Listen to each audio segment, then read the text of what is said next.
So one of the biggest challenge currently is having the same facilities. If you're wondering why are we so close but not winning it, for Malaysia, only after multiple years of fighting for it, we just got our facilities starting from last week, which is during the competition.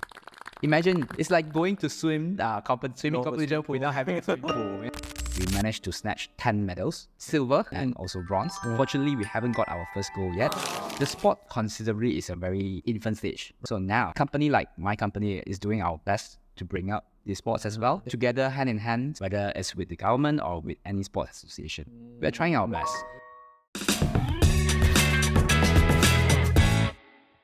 What is the difference between obstacle run and obstacle course challenge? Today, my guest will educate us regards to this topic. Before we begin, I'm in a mission to reduce 1% obesity in Malaysia. You can help me by liking and sharing this content with your friends. What's up, guys? It's your brother from another mother, Coach Kam Izzwan. Welcome to Season 3, Episode 48. Please welcome Vern, the co-founder of Ozone Fitness. Thank you, Vern, for making your time to share a bit of knowledge with us. Most welcome. Before we dive into the difference of the discipline, please share a bit about yourself. Hi everyone, my name is Vern. I am the co-founder of Ozone Fitness, and I am also the team manager and national coach for obstacle course race for Malaysia, Team Malaysia. Okay. Happy to be here today. Thank you. Can you share a bit how you actually expose yourself into this sports? Well, that goes back to probably 10 years ago. Please do share. Initially, I'm a sport enthusiast. Okay, so we all started in normal gym where we just work out to increase our fitness level. Yeah. So when up to a certain point, 2 or 3 years later, I felt like, I need to use whatever that I've trained someplace. Okay. And this is where I first started with some of the military training. When you say military training, please enlighten the listeners and viewers. Yeah, that will be goes back to national service actually. Oh, okay. Yeah, that was actually the first encounter where you go through obstacles, and well, I felt like this is something fun. It can be fun, but it can be training as well. Yeah. The first intention is actually to do physical training. Okay. But at the same time, crossing the monkey bar, going through the ropes, it seems fun to me. Right. And then once after national service, in Malaysia starts to have all these different franchising or brands that they term themselves as obstacle course race. Right. And this is where it starts to get my interest, where, hey, I don't just do this for training. I can actually race at it, get better and better. And it somehow just hooked me up, and here I am. So how many years before you established this, did you participate in any of this competition? Yes, of course. Multiple different brands. Right. So was it for leisure or for... Initially, I would say I started with leisure. Okay. It was a family outing activity actually, together with all my cousins and so on. We were like, hey, let's try to do this, together as a family. And then I got better. Right. And then the chase, as an athlete, you have that chase that you want to get better. Right. And more I get into this whole thing, competing in Malaysia, competing overseas, because like certain part of the obstacles, like Ninja Warrior, and that point of time, Malaysia is not available. Yeah. So the closest you have to go overseas for all these competitions. And yes, with the high enthusiasm and passion about it, we actually went overseas for all these competitions. So because of that, you decided to establish... Not entirely. So at that point of time, I am still sort of like an athlete, an enthusiast. Right. But as I go, I love to share as well. So besides going all these places alone, I like to inspire and also having different friends to join me for all these kind of competition, or sometimes not competition, but just recreational purpose. Right. Imagine having a whole gang of 20 plus people, just going through certain course together. We had fun. It's like playground actually. Yeah. And I liked it because it creates a community. And this is where the story goes. So from one person to multiple to a group to at one point of time, my community, we have around 200 plus people running the obstacle course together. And so from that community, it further inspires not others, but myself as well, to further bring up this sports in Malaysia. I see. And this is where the company comes in, the community further explore, and we were exposed to the national team as well. So that's before it became like an official sports. Yes, correct. That was way before it became an official sports. Did you see the potential of it to become a national sports, competitive sports? It is already one now. No, before you established. Before that. Yeah. Did you see it as like one of this? It was always the vision that this is being pushed into an official sport, just like any other sports. Okay, understand. Cool. Now, please educate me in regards to the difference between obstacle run and obstacle course. Right. So to talk about this, it depends on which point of view that you are coming from. Okay. So to us, in terms of Ozone Fitness, we perceive all of this as one, which is obstacles. Oh, okay. So, as obstacles, there are different disciplines, okay, where it branches out. It's just like running, okay? Running, you have 100-meter run, you have marathon run, both are running, but then you go through different. Some running goes through hurdle, okay? So different variation comes into play. Okay. But to make all our listeners, our viewers today to understand more, we further categorize them into 3 different types. Okay, interesting. First type, what we call it's the origin of the sports, which is Ninja Warrior. So it comes from a TV show called Sasuke. Okay? And then you have the other franchise like American Ninja Warrior, Australian Ninja Warrior, and so on. Okay, Ninja Warrior, it's also obstacles, but it focuses more into difficulties. Okay, sometimes it has speeds element, but it's more towards testing how hard the obstacle can be. Number 2, it's more towards a speed course, or rather now the official sports category.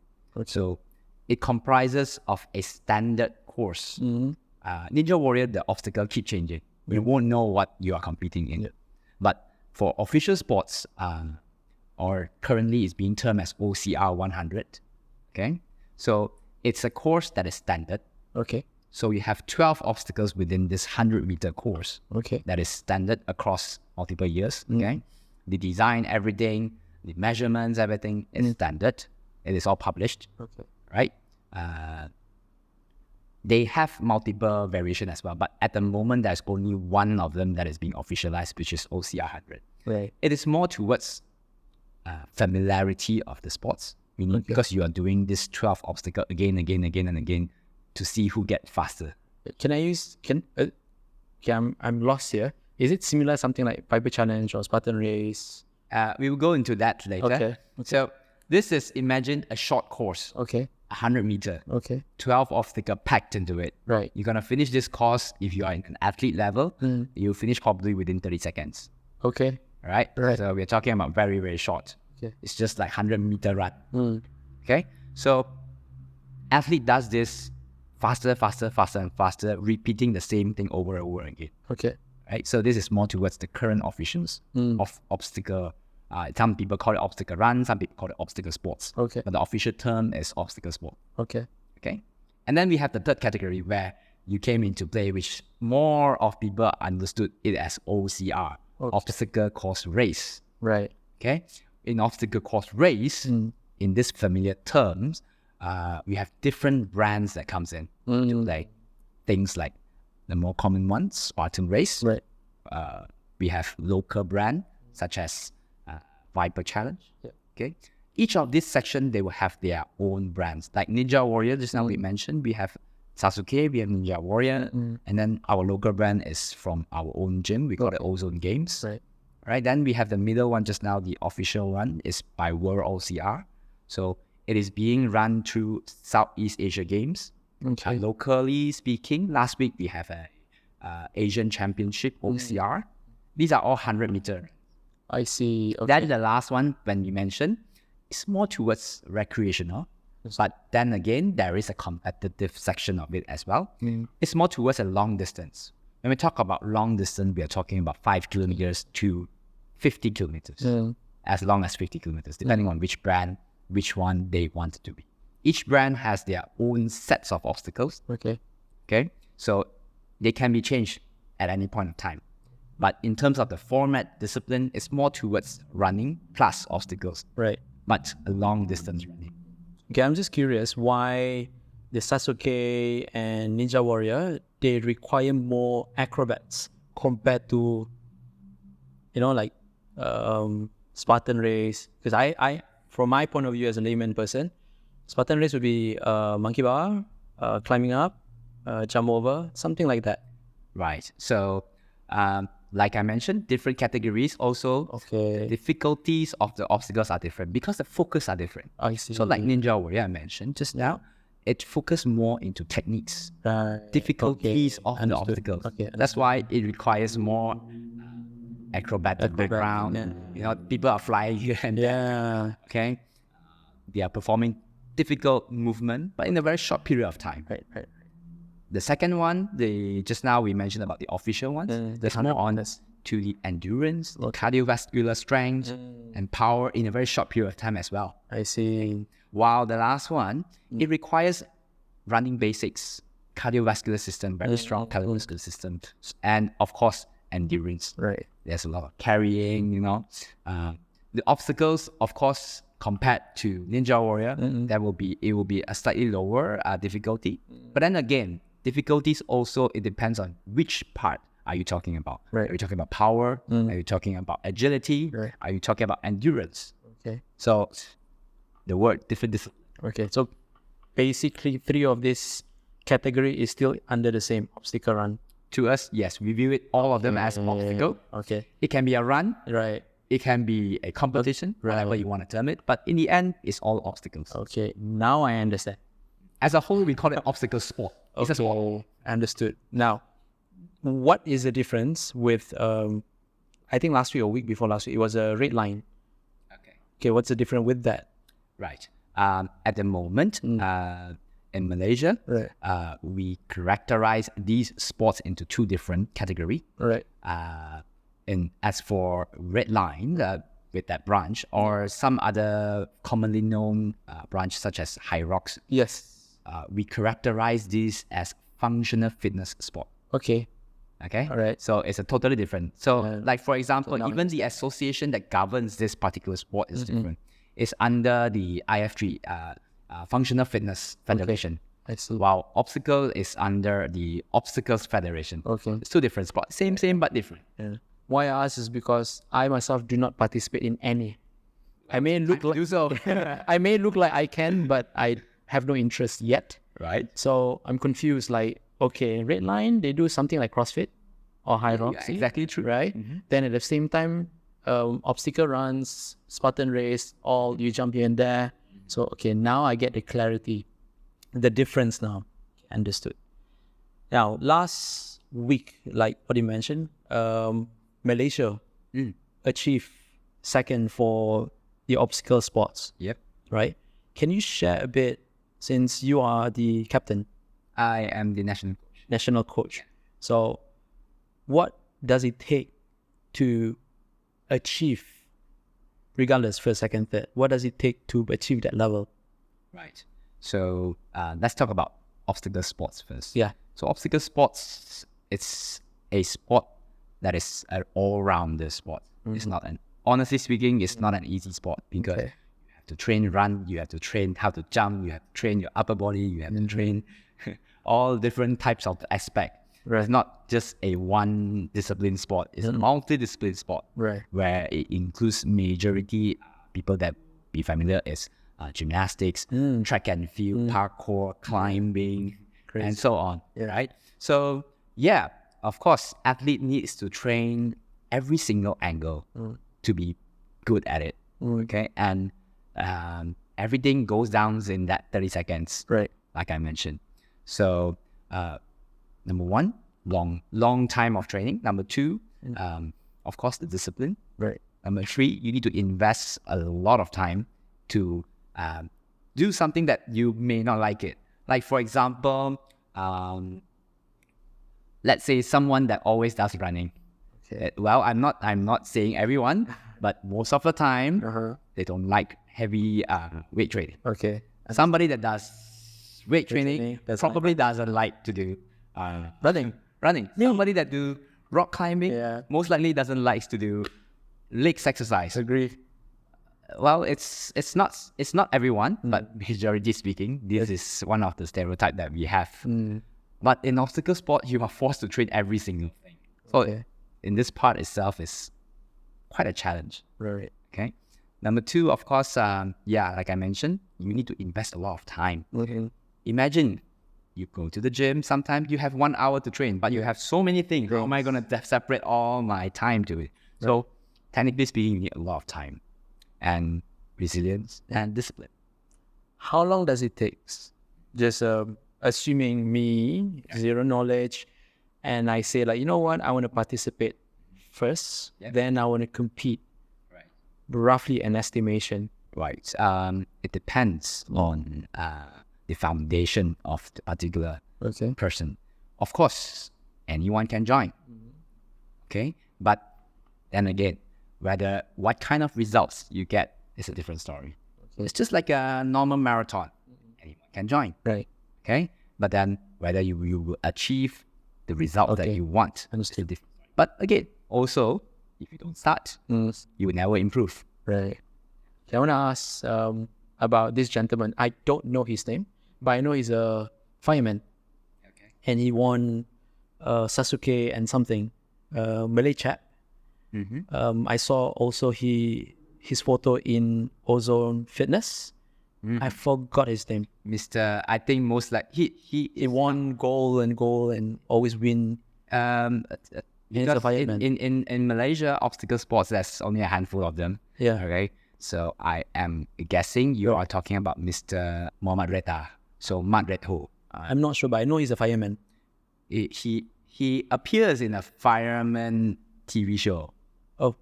Maybe that's him. Maybe that's him. Yeah. Recently he has a. So okay. He's a local artist. At the same time, he is last year's Team Malaysia's captain. Right. In obstacle sport. That's why you can see he's winning here and there. Yeah. Okay. So it's one of the we would say the originals and the first few people that actually brings up the sports. I see. Okay. So for him, is it by nature that he already have the foundation, or he trained for that? Mr.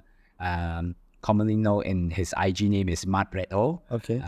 Of course, he's way into this for multiple years. Right. I think more than 15 years, something like that. It's even earlier than me. Okay. So he has been in this industry for very long, and he has a rock climbing background. So naturally speaking, the closest towards obstacle sports is actually either track and field or rock climbing. Okay. So if you have that foundation, then you do well. Can I say that? Yes, of course. Okay. Most likely, it will be even closer to rock climbing because I would say if let's say you are a fairly decent rock climber, you will actually excel in this sport. Okay. Why I ask is because some random dude want to participate, assuming that I have strong upper body. I think I'll do well, but when I enter, I can't even pull myself up. Then I'll struggle in that challenge in the so-called Sasuke version, instead of the Viper version. Okay. So because I want to know what would be an advantage for someone to participate. Well, you gotta try it. Okay, fair enough.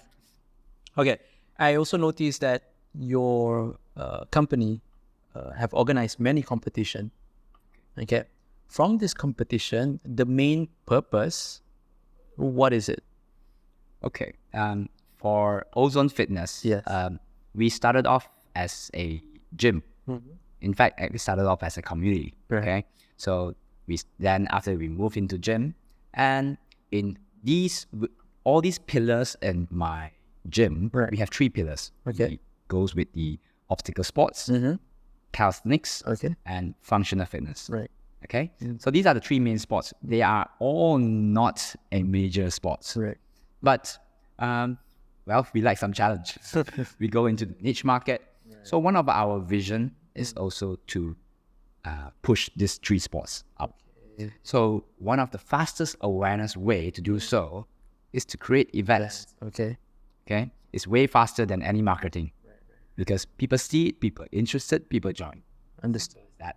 And how we do it is we have our very own internal events. Sometimes we be as a supplier to other brands as well. Right. So we put ourselves as an supplier and also an event organizer for all these 3 types of sports. That's why you can see us everywhere. Yes, I that's one of the reasons also why I engage you guys, because like, oh, they have kids competition.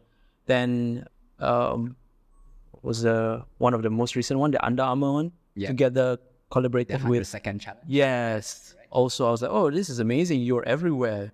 So that's why I want to know in depth. Maybe I ketinggalan zaman. I don't know what's going on. That's why I want to know further.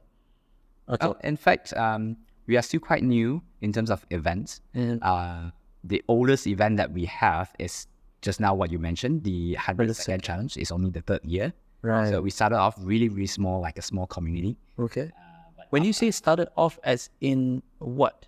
So we started this competition is in just our in-house gym. Let's go. Let's compete. Yeah. Okay. We just like we hold an in-house competition. Okay. You know, whoever that likes it, come and join it. Okay. So we all this event that I've created, it brings up a very low entry level. Because again, the vision is to, the vision and mission is to actually push the awareness to everybody. So 100-second challenge is actually a body weight workout that a calisthenics competition and a functional fitness competition that anyone can join. Right. It's all basic movements.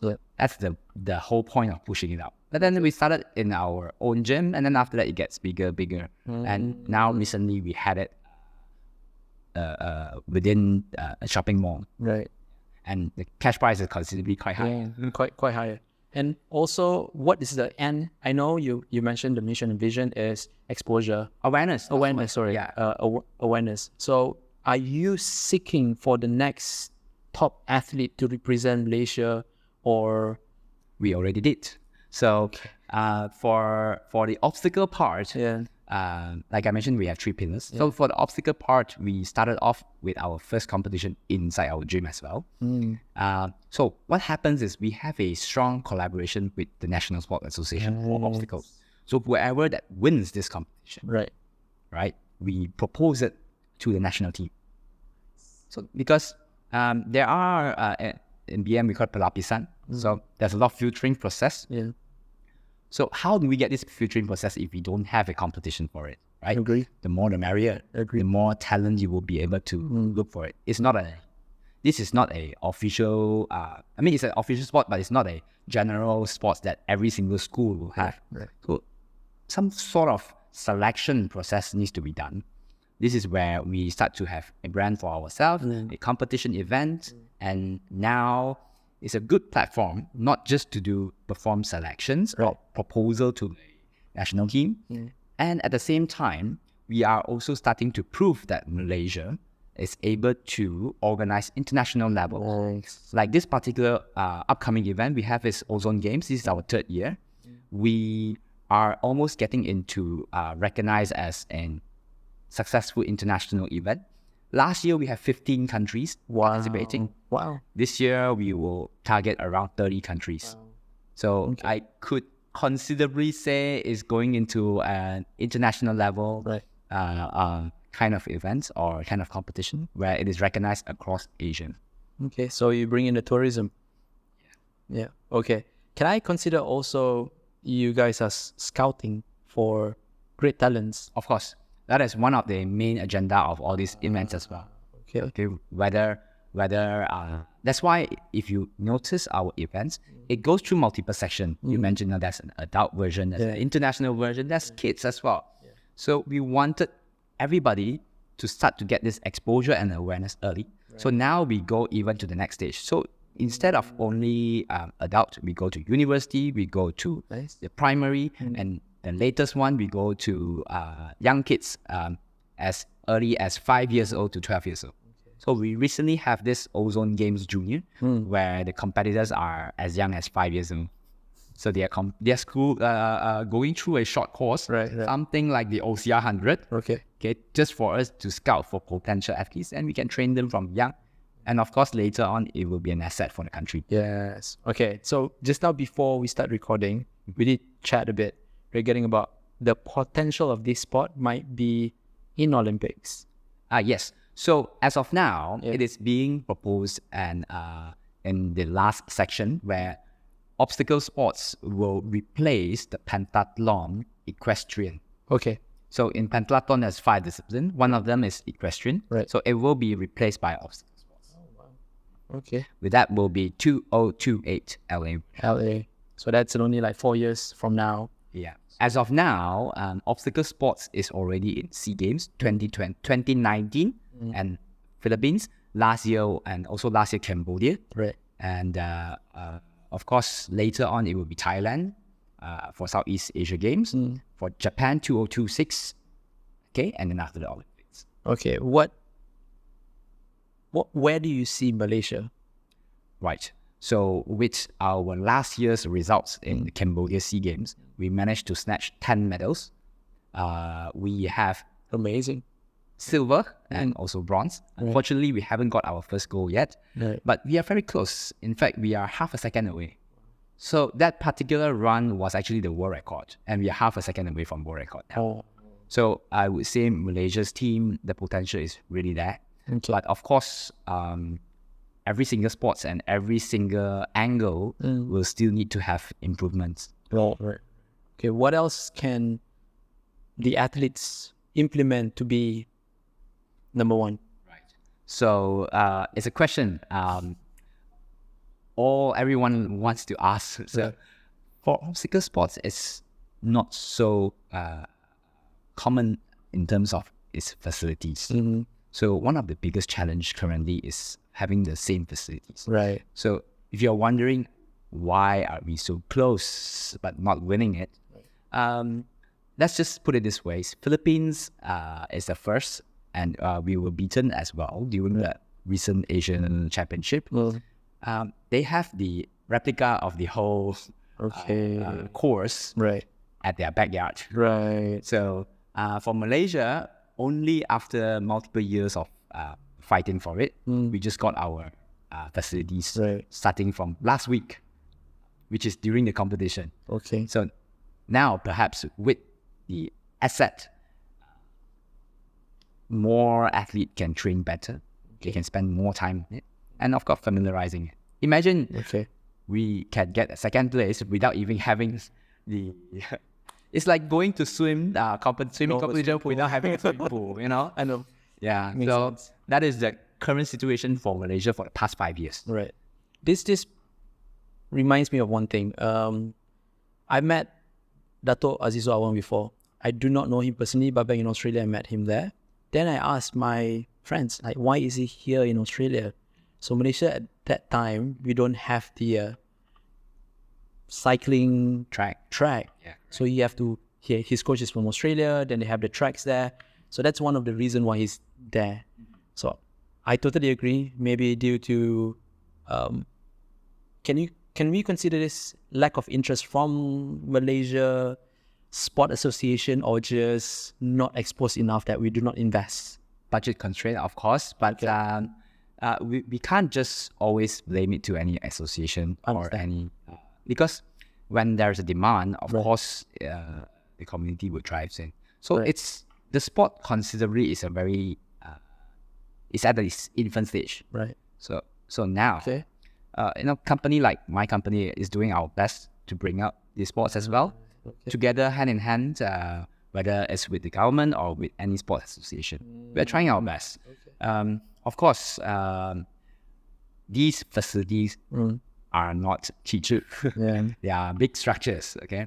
And simple to say, the easiest thing is we can't even find a place because why? The track is 100 meter. Where can you find a 100 meter indoor except for a stadium. Right. And you can't ask a stadium for it, right? So we're doing whatever we can. And hopefully in near future, things will get better. It's a continuous fight that we are currently in. Okay. So with all this effort you put in, I wish you all the best. Thank you. And I hope there will be more great athletes. We have good athletes, but we want more great athletes to represent Malaysia. Hopefully these sports can be in the Olympics. Yep. And if the listeners and viewers wants to find you and your company, where can they find you? You can find us at our Instagram. It's Ozone_Fitness_MY. So we are most active in that particular platform. And barrier of entry is very low if you ask me. Yeah, anyone can do it. Anyone can do it. Anyone can do it. We have kids from 5 years old that probably run faster than we can. So again, Vern, thank you very much. Is there anything else you want to share before we end our session? Thank you so much for having me here. Thank you for educating me. Now I know the difference. Before this, I was very, very confused. So having said that, thank you very much, Vern. Hope to see you again in near future and help Malaysian to be number one. Yes, of course. All right. Take care. All right. Peace out. Bye. All right.